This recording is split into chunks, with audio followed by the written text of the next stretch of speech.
ইবলিস মুরদুদ শয়তানের নাম। এই ইবলিস শব্দটি পবিত্র কুরআনুল পাকে 9টি সূরায়ে মোট 11 বার উল্লেখ রয়েছে।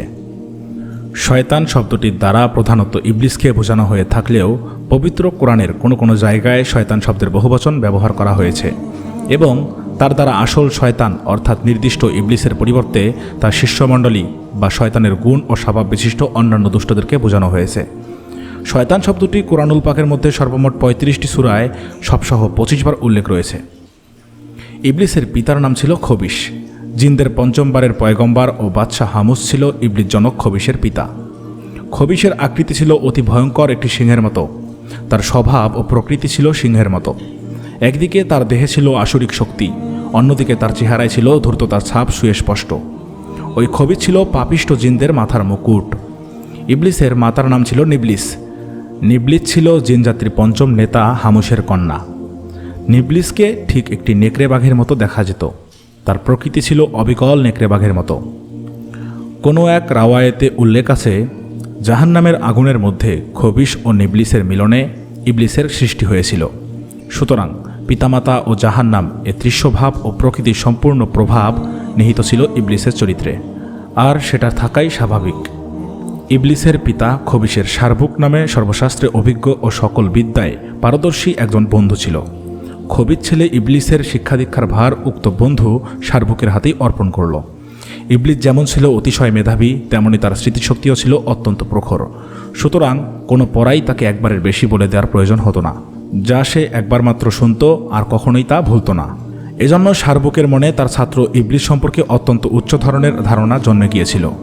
তাকে পড়াতে শুরু করেই সে তার বন্ধু খবিশকে লক্ষ্য করেই প্রায়ই বলতো, বন্ধু, তোমার ছেলে ইবলিসের ভিতরে যে লক্ষণগুলো দেখছি তাতে মনে হচ্ছে ভবিষ্যতে নিশ্চয়ই সে এক মহাবিখ্যাত ব্যক্তিতে পরিণত হবে।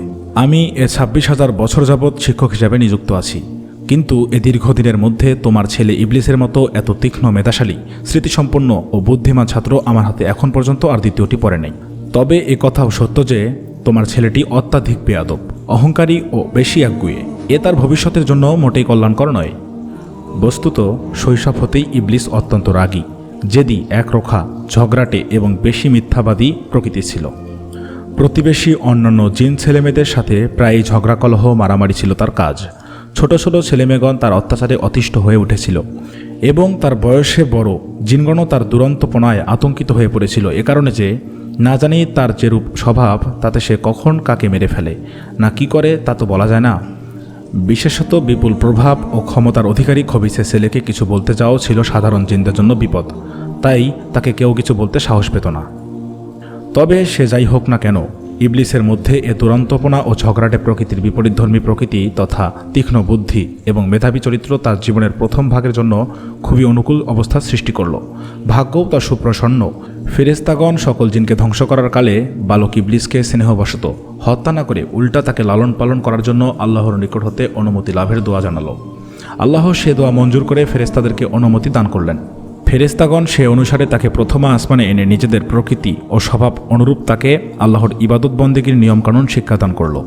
ইবলিস নিজের প্রতিভা বলে অতি অনায়াসে শিক্ষা লাভ করে দীর্ঘ 1000 বছর প্রথমা আসমানে আল্লাহ তাআলার ইবাদত করল। সেখানকার ফেরেশতাগণ তার ইবাদতের একাগ্রতা ও নিষ্ঠার ধারা দেখে অবাক হয়ে বলতে লাগলো যে, আমরা ফেরেশতা জাতি শুধু আল্লাহর ইবাদতের জন্যই সৃষ্টি হয়েছি। ইবাদত ছাড়া আমাদের অন্য কিছু করার নেই। একমাত্র ইবাদতই আমাদের শিক্ষা দীক্ষা ও ধ্যান ধারণা সকল কিছু। তাই আমাদের একমাত্র কাজ হচ্ছে ইবাদত। তবু কি আশ্চর্য, আমরা ইবলিসের ইবাদতের তুলনায় নিজেদেরকে তো মোটেই ইবাদতকারী বলতে পারি না। আমরা আমাদের ফেরেশতা জগতের মধ্যে তো কাউকেও কখনো এমন ধারায় ও এমন নিবিড় ইবাদত করতে দেখিনি। মনে হচ্ছে এখন এর নিকটই আমাদের কিছু শেখার ও বোঝার আছে। মোট কথা, প্রথমা আসমানের সকল ফেরেশতাগণ শতমুখে ইবলিসের প্রশংসা করতে লাগলো। তদুপরি তারা ইবলিসের নাম দিল খাসে। যাই হোক, ইবলিস প্রথম আসমানে 1000 বছর ইবাদত করার পর দ্বিতীয় আসমানের ফেরেশতাগণ অতি আদর করে তাকে নিজেদের নিকটে নিয়ে গেল। এখানকার ইবাদতে তার একাগ্রতা আরও বেশি দেখা গেল। এ আসমানের ফেরেশতাগণ তার ইবাদতের ধারা দেখে তাকে ধন্য ধন্য করতে লাগলো এবং অনেকে প্রশংসা করতে লাগলো। তাছাড়া দ্বিতীয় আসমানের ফেরেশতাগণ তার নামকরণ দিল আবেদ। এরপর তৃতীয় আসমানের ফেরেশতাগণ আল্লাহ তাআলার অনুমতি লাভ করে ইবলিসকে তৃতীয় আসমানেও নিয়ে গেল। এখানে এসে সে আরও বেশি পরিমাণে আল্লাহ তাআলার প্রতি ভক্তি শ্রদ্ধা সহকারে পরম একাগ্রতা এবং মনোযোগের সাথে আল্লাহর ইবাদতে মন দিল। সে এখানেও 1000 বছর ইবাদত করল। তৃতীয় আসমানের ফেরেশতাগণ তার ইবাদতের এ নতুন দৃশ্য দেখে অত্যন্ত সন্তুষ্টির সাথে তার নাম রাখল ওলি। তারপর চতুর্থ আসমানের ফেরেশতাগণ আল্লাহর অনুমতি নিয়ে ইবলিসকে চতুর্থ আসমানেও উঠিয়ে নিল। ইবলিস সেখানে অত্যন্ত মনোযোগের সাথে দীর্ঘ 1000 বছর পর্যন্ত আল্লাহ তাআলার ইবাদত করল। সেখানকার ফেরেশতাগণ তার ইবাদত দেখে মনের খুশিতে তার নাম রাখল সালেহ। এভাবে যথাক্রমে সে পঞ্চম, ষষ্ঠ এবং সপ্তম আসমানে উন্নীত হয়ে প্রত্যেক আসমানে 1000 বছর করে ইবাদত করল। তখন সমস্ত ফেরেশতা জগতই তার প্রশংসায় মুগ্ধ হয়ে গেল। ধন্য ধন্য পড়ে গেল তার নামের উপরে। সপ্তম আসমানে উপনীত হয়ে ইবলিস সেখানে পরম সুখে শান্তিতে বসবাস করতে শুরু করল। ইবলিস ফেরেশতাদের নিকট হতেই আদব কায়দা ও ইবাদতের রীতিনীতি শিক্ষা করেছিল, কিন্তু সে তখন যা শিক্ষা লাভ করত কোনো কিছুই আর ভুলত না। সুতরাং ইবলিস ফেরেশতাদের নিকট হতে সে সকল বিষয়ে জ্ঞান অর্জন করতে করতে এত বেশি অভিজ্ঞতা অর্জন করল যে এখন তার ওস্তাদ ফেরেশতাগণের তুলনায় তার জ্ঞানই অনেক বেড়ে গেল। তদ্রূপ ইবাদতের ক্ষেত্রেও ফেরেশতাদের ইবাদতের পরিমাণ অপেক্ষা তার ইবাদতের পরিমাণ অনেক বেশি বৃদ্ধি পেল। 7 আসমান ও জমিনে এমন কোনো একটি জায়গা বাকি রইল না যেখানে ইবলিস সিজদা করে নাই। ফেরেশতাগণ ইবলিসের অবস্থা প্রত্যক্ষ করে পরিষ্কারভাবে বুঝতে পারল যে ইবলিসকে তারা শিক্ষাদান করেছে ঠিকই, কিন্তু এখন সে ইবলিসের কাছে তাদের অনেক কিছুই শিক্ষা করার আছে। সুতরাং তারা একত্রে মিলে আল্লাহর দরবারে দোয়া করল, হে মাবুদ, তুমি তোমার প্রিয় ইবলিসকে যদি আরশে মুআল্লার কাছে উঠিয়ে আনো, তাহলে আমরা তার নিকট হতে মূল্যবান উপদেশসমূহ শুনে অনেক কিছুই শিখতে পারতাম। মূলত সে আমাদের অপেক্ষা অনেক বেশি জ্ঞান অর্জন করেছে। তোমার ইবাদতের বিষয়েও সে আমাদের তুলনায় অনেক গুণ বেশি শিক্ষা লাভ করেছে। পরম দয়ালু আল্লাহ তাআলা ফেরেশতাদের এ দোয়া কবুল করে ইবলিসকে আরশে মুআল্লার কাছে নিয়ে আসলেন। আরশে মুআল্লার নিকটে ইয়াকুত নির্মিত একটি সুউচ্চ মিম্বর রয়েছে। ইবলিস সেই মিম্বরে আল্লাহর ইবাদত শুরু করল। নিজের ইবাদতের অবসর সময়ে সে ফেরেশতাদেরকে ওয়াজ নসিহত শুনাইতে লাগল। ফেরেশতাগণ তার ওয়াজ শুনে ও অমূল্য উপদেশাবলী শুনে একেবারে মুগ্ধ হয়ে গেল ও সকলেই তার প্রশংসা করতে লাগল। সে তখন দস্তুর মতো ফেরেশতাদের একজন ওস্তাদে পরিণত হলো এবং সে সত্যি তখন মুআল্লিমুল মালাইকাহ বা ফেরেশতাগণের শিক্ষক নামে পরিচিত হয়ে গেল। পরম আশ্চর্যের বিষয়, একটি সামান্য জিন সন্তান ফেরেশতাদের স্নেহ, ভালোবাসা ও একান্ত দয়ার ওপর যার প্রাণ রক্ষা পেয়েছে, নতুবা এতদিনে কোথায় তার অস্তিত্ব বিলীন হয়ে যেত। কত অসংখ্য জিন যে ফেরেশতাদের হাতে নিহত হয়ে জগৎ হতে চিরদিনের জন্য বিলীন হয়ে গেছে। জিন ইবলিসের অবস্থাও তো ফেরেশতাগণ ইচ্ছা করলেই তাদের মতো শেষ করে দিতে পারত। সে জিন বালক ইবলিস আজ ভূমণ্ডলে ও নভমণ্ডলের সকল ফেরেশতাদের একমাত্র সুযোগ্য শিক্ষক ও প্রধান গুরু। ফেরেশতাগণ তাকে পরম শ্রদ্ধা ও ভক্তি দেখাতে লাগলো। এভাবে প্রায় আরও 6000 বছর অতিবাহিত হয়ে গেল। আল্লাহর আদেশে ফেরেশতাগণ সর্বশেষবার জিনদেরকে হত্যা করার পরও কিছু সংখ্যক জিন পাহাড় পর্বত বনে জঙ্গলে আত্মগোপন করে তাদের প্রাণ রক্ষা করেছিল। ক্রমেই তাদের বংশ বৃদ্ধি পেয়ে আবার জিনদের দ্বারা জগৎ পরিপূর্ণ হয়ে গিয়েছিল, কিন্তু ওই সময় তাদেরকে হেদায়েত করার জন্য কোনো পয়গম্বর বা আল্লাহর দূত ছিল না। অতএব জিনজাতি বেশ পাপাচারী হয়ে উঠেছিল। আল্লাহ তাআলা ইবলিসকে আদেশ করলেন, হে ইবলিস, তোমার ইবাদত বন্দেগী ও আমার প্রতি তোমার একান্ত আনুগত্যের কারণে আমি তোমার প্রতি অত্যন্ত সন্তুষ্ট হয়েছি। এবার তোমার প্রতি আমার আদেশ এই যে তুমি পৃথিবীতে গিয়ে তোমার স্বজাতীয় জিনগণকে সৎপথে প্রদর্শন করো এবং পাপ কাজ থেকে বিরত করো। মহান আল্লাহ তাআলার এ আদেশ শুনে ইবলিস আল্লাহর দরবারে আরজ করল, হে মাবুদ, আপনার আদেশ আমি অবশ্যই পালন করব।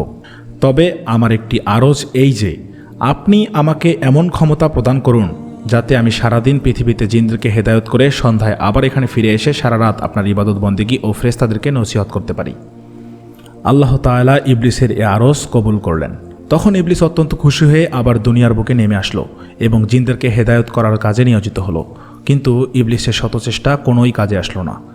একাধারে বহুদিন পর্যন্ত সে আপ্রাণ চেষ্টা ও পরিশ্রম করল, কিন্তু তার সে চেষ্টা ও শ্রম সম্পূর্ণ ব্যর্থ হলো। সামান্য কিছু সংখ্যক জিন ব্যতীত প্রায় সকলেই ইবলিসের বিরুদ্ধাচরণ করল। তখন ইবলিস আবার আল্লাহর দরবারে এরূপ দোয়া করল যে, হে মাবুদ, আপনি আমাকে এরূপ ক্ষমতা দান করুন যাতে আমি এ অবাধ্যচারী জিনদেরকে সমূলে ধ্বংস করে দিতে পারি, কারণ এরা কোনো প্রকারেই সৎপথ অবলম্বন করবে না। অতএব এদেরকে জীবিত রেখে আর কোনো লাভ নেই, এরা শেষ হওয়ারই যোগ্য। আল্লাহ তাআলা ইবলিসের আরজ শুনে জিনদেরকে ধ্বংস করার জন্য আসমান হতে অসংখ্য ফেরেশতা দুনিয়ায় পাঠিয়ে দিলেন। ওই ফেরেশতাদের সাথে ইবলিসের বাধ্য অনুগত জিনগণও যোগদান করল। ফেরেশতা ও ইবলিসের বাধ্যগত জিনদের আক্রমণে কিছু সংখ্যক পথভ্রষ্ট জিন সৎপথে এসে তাদের প্রাণ রক্ষা করল। বাকি সমস্ত পাপী জিন মারা গেল। যারা সৎপথ অবলম্বন করে প্রাণ রক্ষা করল তারা ইবাদত বন্দেগীতে মনোনিবেশ করল। এভাবে ইবলিস দুনিয়ার কাজ থেকে অবসর লাভ করে আবার একাগ্র চিত্তে আল্লাহর ইবাদতে মগ্ন হল। তার মানমর্যাদা ও প্রতিপত্তি এবার আরও অনেক গুণ বেড়ে গেল। এখন সে 7 আসমান ও 8 বেহেশতের সমস্ত ফেরেশতার মহামান্য ওস্তাদ হয়ে গেল। অন্যদিকে জিনদের একচ্ছত্র বাদশাহর মর্যাদায় অধিষ্ঠিত।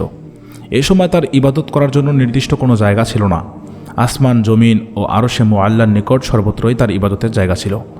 কখনো সে পৃথিবীতে বসে 2 রাকাত নামাজ আদায় করত, আর তাতে হয়তোবা সে 500 বছর কাটিয়ে দিত। কখনো বা আসমানে গিয়ে 2টি সিজদা আদায় করত, আর তাতে তার 1000 বছর অতিবাহিত হতো। আবার কখনো কখনো আরশে মুআল্লার নিকটে গিয়ে গভীরভাবে একাগ্রতার সাথে ইবাদতে মগ্ন হতো, আর তাতে তার হাজার হাজার বছর সময় কেটে যেত। আল্লাহর দরবারে তার কৃত সিজদার সংখ্যা যে কত ছিল তা কারো পক্ষে হিসাব করা সম্ভব নয়। মোট কথা, আসমান, জমিন ও আরশে মুআল্লার নিকটে এমন কোনো জায়গা ছিল না যেখানে ইবলিস অসংখ্য সিজদা করে নাই। ইবলিসের এ ধরনের ইবাদতের ফলেই তাকে বিভিন্ন আসমানে বিভিন্ন ধরনের নাম দেওয়া হয়েছিল। 5ম আসমানেও তার নাম রাখা হয়েছিল মুত্তাকি, কিন্তু 6ষ্ঠ ও 7ম আসমানে শয়তান নামে এবং লাউহে মাহফুজে ও আরশে মুআল্লার চারপাশে ইবলিস নামে আখ্যায়িত করা হয়েছিল। ইবলিস এরূপ অসীম মর্যাদা লাভ করার পর তার মনে উচ্চাকাঙ্ক্ষা আরও অনেক বৃদ্ধি পেল। অতএব সে আল্লাহর দরবারে দোয়া জানালো, হে মাবুদ, তোমারই অসীম কৃপায় আমি সামান্য স্তর হতে সসম্মানে অতি উচ্চ স্তরে উন্নীত হয়েছি। তুমি আমাকে দুনিয়ার বাদশাহী দান করেছ। তোমারই অসীম করুণায় আমি তোমার নৈকট্য লাভ করেছি। এখন আমার মনে একান্ত আশা এই যে তোমার পবিত্র লাউহে মাহফুজ দর্শন করে আমার জীবন ধন্য ও সার্থক করি। হে মাবুদ, আমার এই একটিমাত্র মনের আশা ব্যতীত আর কোনো আশা নেই। তুমি দয়া করে আমার এই আকাঙ্ক্ষা পূর্ণ করো। পরম দয়ালু আল্লাহ তাআলা ইবলিসের দোয়া কবুল করে ফেরেশতা মিকাইল আলাইহিসসালামকে বললেন, হে মিকাইল, তুমি ইবলিসকে আমার পবিত্র লাউহে মাহফুজের একেবারে নিকটে নিয়ে গিয়ে তাকে দেখিয়ে আনো। আল্লাহর আদেশ অনুযায়ী ফেরেশতা মিকাইল আলাইহিসসালাম ইবলিসকে লাউহে মাহফুজের নিকট নিয়ে গেল। ইবলিস যথাস্থানে উপনীত হয়ে এক দৃষ্টিতে লাউহে মাহফুজের দিকে তাকিয়ে দেখতে লাগল। হঠাৎ এক জায়গায় তার দৃষ্টি পড়ল। সেখানে লিখিত রয়েছে, আল্লাহ তাআলার এক বান্দা 6 লক্ষ বছর পর্যন্ত তার প্রভুর ইবাদত করবে, কিন্তু অবশেষে আল্লাহর একটি আদেশ অমান্য করে সে বেহেশত হতে বিতাড়িত হয়ে যাবে। ওই বান্দা আসমান ও জমিনে মালাউন বা অভিশপ্ত নামে পরিচিত হবে। ইবলিস এ লিপি পাঠ করা মাত্র আপনা হতে সে কেঁদে ফেলল এবং সে সেখানেই সিজদায় পতিত হল এবং তাতে সে দীর্ঘ 6000 বছর কাটিয়ে দিল। 6000 বছর পর সে সিজদা হতে মাথা তুলে দেখতে পেল তার সিজদার জায়গায় লিখিত আছে, লা আনাতুল্লাহি আলা ইবলিস, অর্থাৎ ইবলিসের উপরে আল্লাহর অভিশাপ বর্ষিত হোক। ইবলিস জিজ্ঞেস করল, হে মাবুদ, বলুন ইবলিস কে? আমাকে তাকে দেখিয়ে দিন, আমি তাকে উপযুক্ত শিক্ষা দান করব। আল্লাহ তাআলা বললেন, অচিরেই তুমি তাকে দেখতে পাবে। এরপর সে জায়গায় দাঁড়িয়ে 1000 বছর পাঠ করল, লা আনাতুলিল্লাহি আলা ইবলিস, ইবলিসের উপর আল্লাহর লানত বর্ষিত হোক। উল্লেখ্য যে ইবলিস তখনও ইবলিস নামে পরিচিত হয় নাই এবং একথাও তার জানা ছিল না যে কোনো এক সময় তারই নাম হবে ইবলিস। অতএব সে নিজেই তখন 1000 বছর ধরে ইবলিসকে তথা নিজেকেই অভিশাপ দিতে লাগল। ওই সময় আল্লাহ তাআলা ইবলিসকে জিজ্ঞেস করলেন, ওহে, বলতো আমার যে বান্দা আমার অশেষ দয়া লাভ করেও আমার আদেশ অমান্য করবে তার কিরূপ শাস্তি হওয়া উচিত? ইবলিস জবাব দিল, হে প্রভু, এরূপ ব্যক্তির উপর আপনার কঠিন শাস্তি ও অভিশাপ বর্ষিত হওয়া উচিত। আল্লাহ তাআলা বললেন, ওহে, তোমার এই মন্তব্যটা এক টুকরা তখতিতে লিখে তোমার নিকট রেখে দাও, পরে তা কাজে লাগতে পারে। ইবলিস সাথে সাথে এক টুকরা তখতিতে লিখে সাথে রেখে দিল। যে বান্দা তার প্রভু আল্লাহ তাআলার অশেষ দয়া লাভ করেও তার আদেশ অমান্য করবে তার উপরে আল্লাহর কঠোর শাস্তি ও অভিসম্পাত বর্ষিত হওয়া একান্ত উচিত।